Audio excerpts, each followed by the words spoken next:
ទីក្រុងប៉េកាំងប្រទេសចិនឆ្នាំ1995នៅពេលដែលរាត្រីដ៏ត្រជាក់នៃខែវិច្ឆិកាបានឈានចូលមកដល់មនុស្សភាគច្រើនកំពុងគេងលក់ក្នុងផ្ទះដ៏កក់ក្ដៅរបស់ពួកគេប៉ុន្តែនៅលើដងផ្លូវដ៏ស្ងាត់ជ្រងំមួយខ្សែភ្នែកមួយគូកំពុងរង់ចាំឡានក្រុងជើងចុងក្រោយពួកគេមិនបានដឹងខ្លួនទាល់តែសោះថាឡានក្រុងដែលពួកគេហៀបនឹង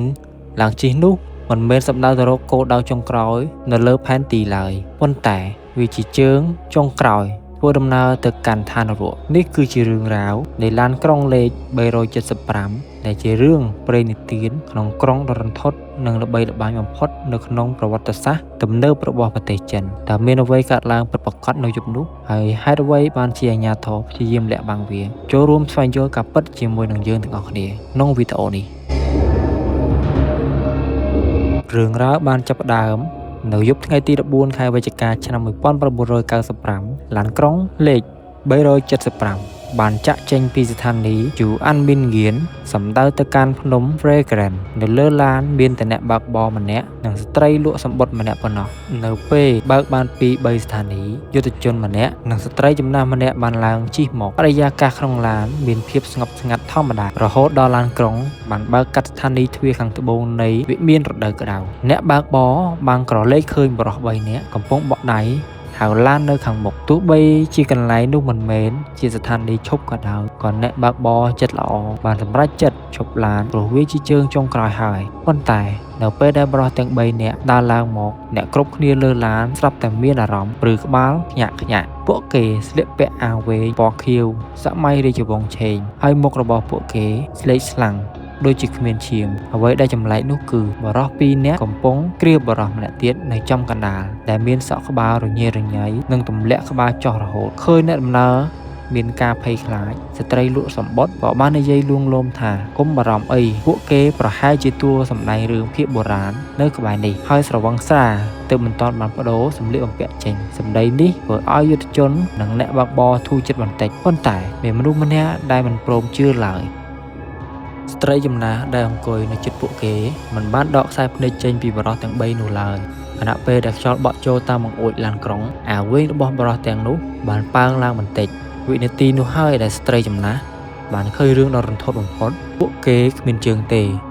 ពួកគេកំពុងអណ្ដែតលើអាកាសភ្លាមនោះស្ត្រីចំណាស់បានបង្កើតល្បិចមួយ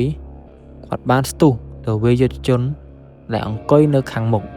ហើយស្រែកខ្លាំងៗថាយុទ្ធជននោះបានលួចកាបូបលុយរបស់គាត់បានបង្ខំឲ្យទៅកង់ឡានឈប់ជាបន្ទាន់ដើម្បីចោះទៅប៉ុស្តិ៍ប៉ូលីសដោះស្រាយគ្នាយុទ្ធជននោះហួសចិត្តយ៉ាងខ្លាំងព្រោះគាត់មិនបានធ្វើអ្វីទាល់តែសោះប៉ុន្តែត្រូវបង្ខំចិត្តចោះពីឡានក្រុងជាមួយស្ត្រីចំណាស់នៅស្ថានីយ៍បន្ទាប់នៅពេលដែលឡានក្រុងបើកចេញទៅបាត់យុទ្ធជននោះបានស្រែកសួរទាំងខឹងថាលោកយាយខ្ញុំមិនបានលួចកាបូបយាយទេហេតុអ្វីធ្វើបែបនេះស្ត្រីចំណាស់នោះបានដកដង្ហើមធំរួចនិយាយទាំងសំឡេងញ័រថាចៅអើយយាយទើបតែបានជួយសង្គ្រោះជីវិតឯងទេឯងមិនបានឃើញទេអីបរិសុទ្ធ3នាក់អំបញ្ញមិញពួកគេគ្មានជើងទេពួកគេជាខ្មោចយុទ្ធជននោះស្ដាប់ហើយឬរោមខ្ញាក់ពួកគេទាំងពីរនាក់ក៏ប្រញាប់ទៅរាយការណ៍ប្រាប់ប៉ូលីសប៉ុន្តែប៉ូលីសគិតថាពួកគេជាមនុស្សឈួតវិញព្រឹកថ្ងៃបន្ទាប់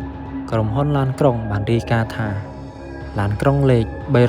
375រួមទាំងតៃកុងនិងអ្នកលក់សម្បុត្របានបាត់ខ្លួនដោយគ្មានតម្រុយប៉ូលីសក៏បានចាប់ផ្ដើមស្វែងរកហើយទីបំផុតពីថ្ងៃក្រោយមកពួកគេបានរកឃើញឡានក្រុងនេះនៅឯអាងស្តុកទឹកមីយ៉នដែលមានចម្ងាយរហូតដល់ទៅជាង100គីឡូម៉ែត្រពីគោលដៅដើមនៅក្នុងឡានក្រុងប៉ូលីសបានរកឃើញសាកសពចំនួន3គឺតែកង់ឡានស្ត្រីលក់សម្បុត្រនិងសាកសពបរិសុទ្ធអាថ៌កំបាំងម្នាក់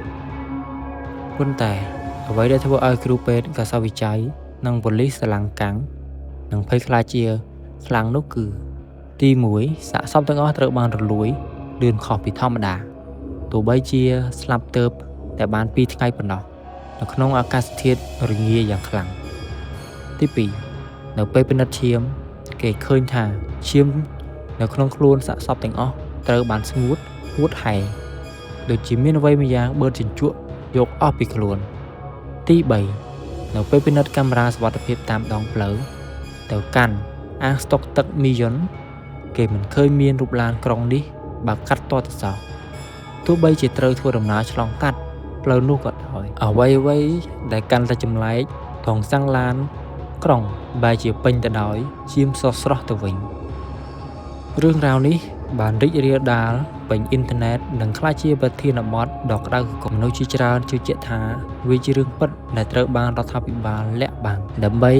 កុំឲ្យប្រជាជនមានការភ័យខ្លាចរឿងនេះល្បីល្បាញដល់ថ្នាក់ត្រូវគេយកទៅសរសេរជាសៀវភៅនិងថតជាខ្សែភាពយន្តខ្នាតធំទៀតផងទោះជាយ៉ាងណាក៏ដោយអ្នកស៊ើបអង្កេតនិងអ្នកវិភាគសម័យទំនើបបានរកឃើញចំណុចមិនប្រក្រតីមួយចំនួនពួកគេបានបញ្ជាក់ថានៅយប់នោះមិនមានការរាយការណ៍អំពីការបាត់ខ្លួន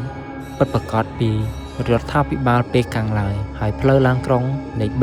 375ក៏មិនបានបើកកាត់តំបន់ដែលបានរៀបរាប់ក្នុងរឿងនោះដែរមនុស្សភាគច្រើនយល់ថាវាអាចគ្រាន់តែជារឿងដែលគេប្រឌិតឡើងដើម្បីកម្សាន្តក្នុងសម័យដែលមានអ៊ីនធឺណិតទើបតែចាប់ផ្ដើមរីកចម្រើននៅក្នុងប្រទេសចិនប៉ុណ្ណោះទោះបីជាការពិតឬជាការប្រឌិតក៏ដោយឡានក្រុងលេខ375នៅតែជាការចងចាំដ៏ព្រឺព្រួចមួយសម្រាប់អ្នកក្រុងប៉េកាំងចោះបងប្អូនទាំងអស់គ្នាយល់យ៉ាងណាចំពោះរឿងរ៉ាវមួយនេះបើសិនជាចូលចិត្តវីដេអូបែបនេះកុំភ្លេចជួយចុច like share និង subscribe ផងបាទសូមអរគុណនិងសូមជម្រាបលា